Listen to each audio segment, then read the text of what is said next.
মেসির পিছনে একজন সাদা সালোয়ার কামিজ পরা রমণী ধেয়ে আসছিলেন এবং আরেকটু হলে প্রায় মেসির ঘাড়ে উঠে পড়তেন। তাকে যেভাবে মেসির নিজের দেহরক্ষীরা শুধু কনুই দিয়েই আটকে দিল, এটা দেখতে দেখতে আমার মনে হচ্ছিল যে সত্যিই কি এদের সত্যিই কোনো লাজ লজ্জা সম্ভ্রম কিচ্ছু নেই। আমি তো ওই মহিলাকে দেখে প্রথমে চিনতেই পারি, চেনার কথাও নয়।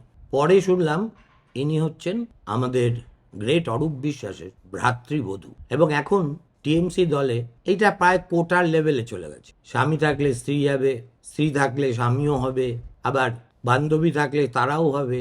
কোনো কিছুতেই এইসব ব্যাপারে খুব লিবারাল পার্টি হচ্ছে টিএমসি। আজকে এইটা আপনাদের দেখালাম অন্য কোনো কারণে না, যেভাবে সোশ্যাল মিডিয়ায় বিশেষ করে ফেসবুকে একদিকে খিল্লি, অন্যদিকে একেবারে জেনুইন ক্রোধ মানুষ যেভাবে ব্যক্ত করছেন, তার সূচি মুখটা ততটা কিন্তু শতদ্রু দত্তের বিপক্ষে নয় যতটা এই বিশ্বাস অ্যান্ড বিশ্বাস কোম্পানির বিরুদ্ধে। আর হবে নাই বা কেন? লোকে 5 সেকেন্ডের জন্য মেসিকে দেখতে পাবে না, অথচ একটার পর একটা ছবিতে দেখা যাচ্ছে তার ভাইয়ের মেয়ে, বন্দ্যোপাধ্যায়ের পরিবারের মুখ্যমন্ত্রীর ভাইয়ের মেয়ে, তার পুত্র, এরাই যদি একটা, মনে হচ্ছে যেন একটা ফটো অপ হচ্ছে উইথ বিশ্বাস অ্যান্ড ব্যানার্জি ফ্যামিলি, মাঝখানের লোকটার নাম মেসি।